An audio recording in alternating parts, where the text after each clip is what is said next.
So longtime YouTube movie reviewer Jeremy Jahns is getting torn apart on the internet for, checks notes, reviewing a movie. He made an admirably unbiased review for Am I Racist?, a new documentary that hit theaters this past weekend, which because of its production company and subject matter is being largely ignored by the mainstream media despite being in the top 5 for the box office. And he straight up admits that he was gonna sit this one out, but by not talking about it or questioning what is being said in the documentary, that's kind of perpetuating the point of it. So in solidarity of Jeremy's bravery to review this movie, I thought I would give my review. So I'll be honest, I mostly went to see the film because I was fascinated by the fact that a film like this not only got a theatrical release, but a wide enough one that my mid-sized town's theater was showing it. And for those who are unaware, it follows conservative commentator Matt Walsh as he is interviewing people on the topic of DEI and anti-racism, that sort of thing. And he sort of puts on this persona as like a pseudo DEI activist as a way to kind of point out the absurdity of some of this mindset. And personally, I didn't think that him hamming it up for this character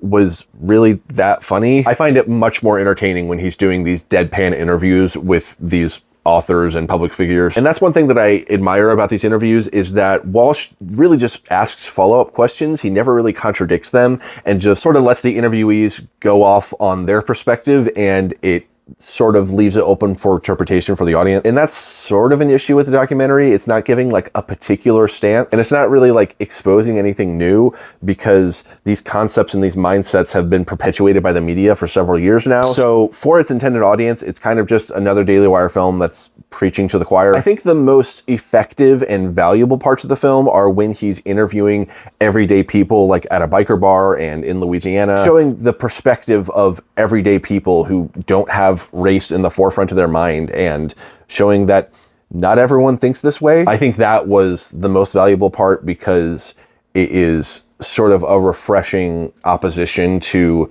this sort of mainstream mindset. So overall, I'm kind of lukewarm on the film. It's going to be entertaining to the right crowd, and it's going to be eye-opening to some other people. But I don't think it's kind of breaking new ground. I give it a 6 out of 10. That may even be a little bit generous, but it is worth checking out if you are merely curious. And I do understand why certain crowds would be offended by the very existence of this film, but I don't think that Jeremy Jahns should be strapped to the whipping post simply for giving an honest review.